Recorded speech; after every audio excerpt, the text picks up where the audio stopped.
Hello everyone, it is Jalea and I am back here with another installment of InHer Style, and today's topic is love. So we're going to recap last month real quick down below in the description box, right? Because I'm going to link all those videos below. Last month, January 2018, was on transformations, where to start, what is a transformation, and just knowing that you want it, you know? So this month is love. It is Heart Health Month. It is Valentine's Day. It is also Black History Month. We have Valentine's Day here to help us celebrate the love for one another, loving our neighbors.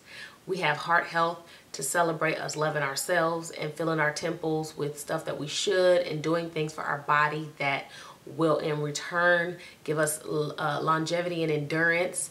We have Black History Month, which promotes self-love, cultural love, and things of that nature of the African American culture, but it also brings awareness and understanding to all the cultures who don't really know our history, who don't understand us at some capacity, you know? So February is filled with love from top to bottom. There's nothing to get around it, okay? So with that, I have two verses. I have a main verse and a supporting verse, and I'm going to read them first, and then I'll get into what I have on my heart. So, Luke 10:27, he answered, "Love the Lord your God with all your heart and all of your soul and with all of your strength and with all of your mind, and love your neighbor as yourself." Let's support here. Mark 12:33, to love him with all your heart, with all your understanding, and with all your strength, and to love your neighbor as yourself is more important than all burnt offerings and sacrifice. And I want to tell you guys, this is two of possibly 2, 4, 6, 8, of about 10 to 12. It's about a dozen verses that has that loving your neighbor as you love yourself quoted in it. Like, this is a serious task. It's so serious, it's a commandment. Love thy neighbor. So we're going to go off this love thy neighbor, right? With those two. We can only love our neighbors once we love ourselves. Cool. That's cool. I love myself. Do you? In order to love yourself, you have to understand the love of God. And you have to understand the unconditional love and grace and mercy that he shows you daily. You have to understand it. You have to comprehend it. It's uncomprehendable, but it's comprehensible if you get what I'm saying. You have to accept that. You have to receive his love, return his love, and repeat. Receive, return, repeat. That's it. Like, that is the circle of life. Like, it's the circle of life. Being able to actually fully and wholly receive the love of God is what hinders a lot of us. We're so blocked with guilt, shame, hurt, defeat, confusion, that we can't fully grasp nor accept the love that God shows us daily. His love is shown through the graces and the mercies and the forgiveness and the opportunities to repent that he gives us all the time. So, reiterating, you can only love your neighbor, meaning your actual neighbor, your child, your student's teacher, your coworker, your boss, all of that. You can only actually do that at the fullest capacity once you love yourself. And that, like I said, comes after us loving God. So I want to focus a little bit more on that loving ourselves thing. Because I know for a long time, I did not love myself. I did not think that I was worthy of certain things. I did not think that I could ever come from behind certain walls and certain stigmas. I am a child to a single mother. From my mom started out a single mother, and around the time I was 10, she got married. I was almost 20, she was divorced. And yeah, right before 20, she was divorced. And she had got married again. So I'm a child of a single mother, for one. Then I'm a child of a blended family. And then I'm a child of sexual abuse. Because my stepfather was the one who sexually assaulted me. And then I became a college student who got pregnant with her non-fiance, non-husband.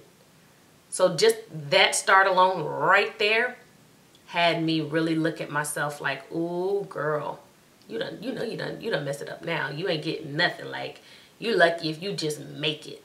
You know, I really came down on myself for A, circumstances that I could not control. B, circumstances I felt I could control, but then I jacked it up, you know.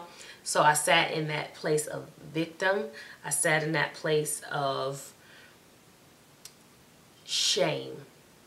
And I sat in that place of resentment for a long time, that I had so much of it boiling up from my youthful years to college, that once I got pregnant, it all just was like, it was bitter vomit. Like, I was not as nice as I could have been. I was actually fighting a whole lot. I had a hard time.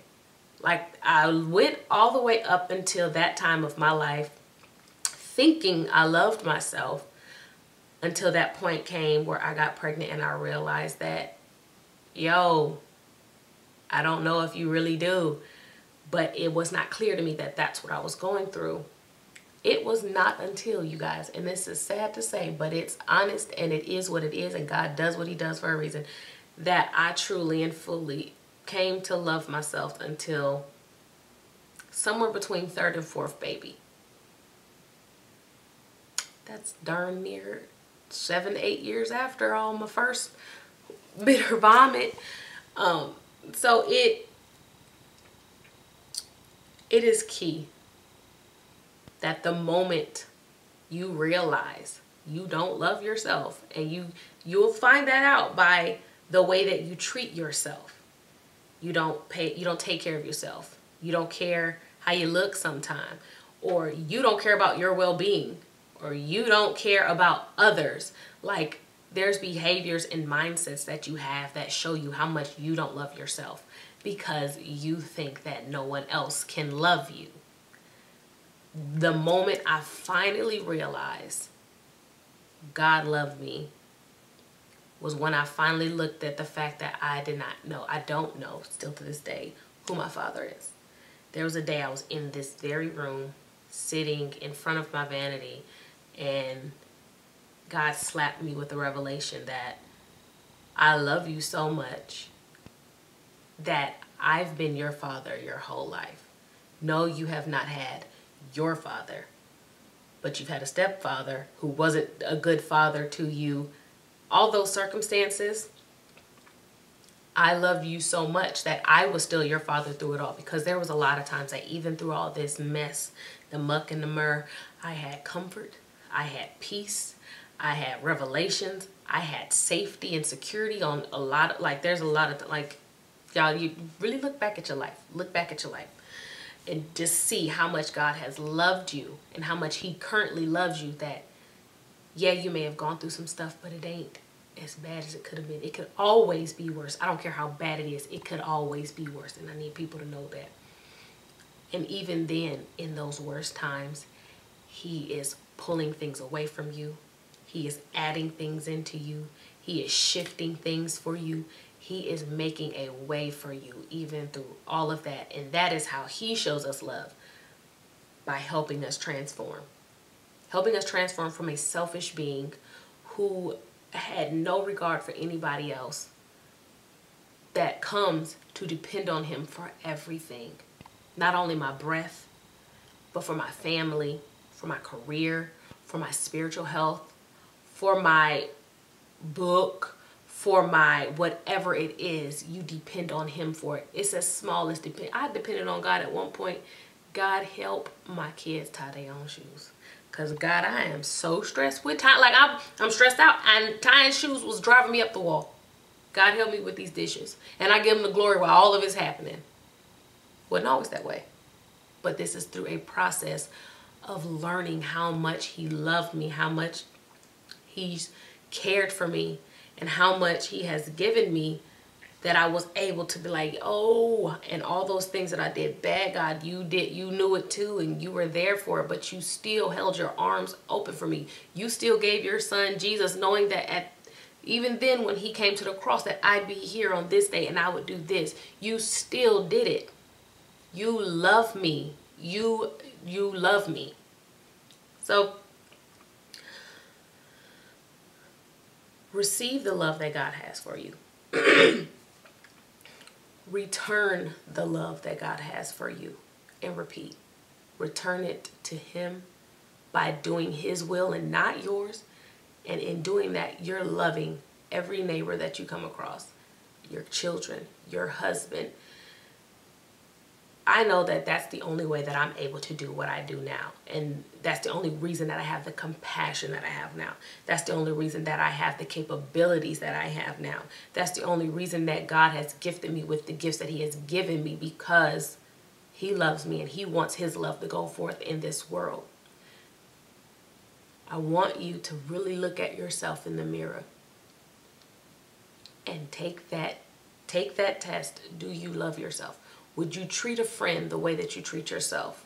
And if you can't treat a friend the way you treat yourself and keep that friend, you're having a problem with loving yourself.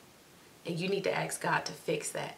You need to go to him and ask him to show you his love. Make it apparent to you. Bless you with a vision. Bless you with an epiphany. Whatever it is that he needs to give to you so you can grasp it all, so that you can internalize that and reflect it. Okay?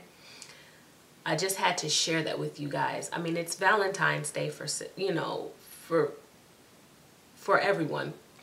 And so I wanted to be able to not only stick with what today is, but stick with the fact that actually Valentine's Day is every day.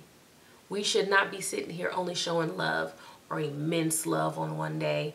We should be proclaiming our love for Christ daily. And in proclaiming that love, we're proclaiming the love for our fellow kingdom builders. Okay? So I want you guys to just let that rest. Let that work in through you. Because you cannot teach something you don't understand. And I thank my husband for the word he gave on Sunday. You cannot teach what you do not know. And you need to know it. Okay? I love you guys. And please stay tuned to the next segment. It will be on the 28th, which is 2 weeks from now. It'll be the last day of the month. And it is a continuation of love. But you'll have the more specific title then. But today is love. Love with no limits. Just do it. All right? I love you guys, and I'll see you in the next video. Bye.